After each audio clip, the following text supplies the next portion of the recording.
விழுப்புரம் அருகே அமைச்சர் பொன்முடி படத்தை செருப்பால் அடித்த அதிமுக தொண்டர்கள் பெண்களை குறித்து தவறாக பேசியதாக அமைச்சர் பொன்முடி கண்டித்து விழுப்புரம் மாவட்டத்தில் அனைத்து ஒன்றிய நகராட்சி ஊராட்சி அலுவலகம் முன்பு ஆர்ப்பாட்டம் நடைபெற்று வருகிறது. இந்த நிலையில் காணையில் நடைபெற்ற ஆர்ப்பாட்டத்தில் பொன்முடியின் உருவப்படத்துக்கு செருப்பு மாலை அணிவித்து செருப்பால் அடித்தல் ஆர்ப்பாட்டத்தில் ஈடுபட்ட அதிமுகவினருக்கும் காவல்துறைக்கும் தள்ளு முள்ளு ஏற்பட்டது. இதனால் அந்த பகுதியில் பெரும் பரபரப்பு ஏற்பட்டது.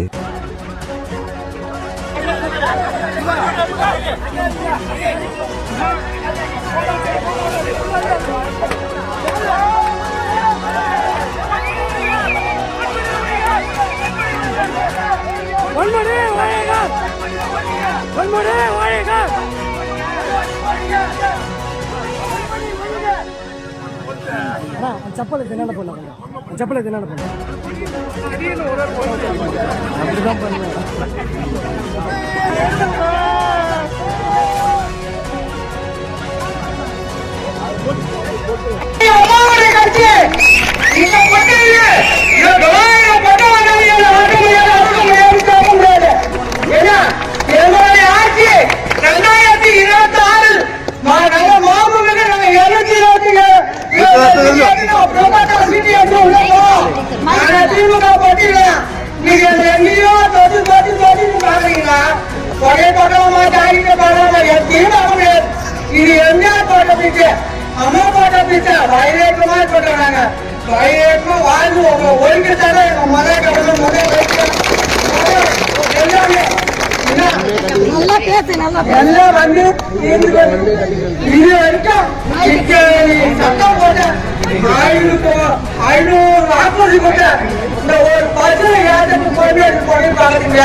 கறி விளையினா எண்ணெய் விளையினா மழை விளையினா உப்பு விளையினா ஏன்னா காய்கறி தகத்தை நிறுத்தினா கம்ப்யூட்டர் நிறுத்தினா விளக்காடு நிறுத்தினா ஆடு மாடு நிறுத்தினா கோழியை நிறுத்தினா தாலியாக்க பையன்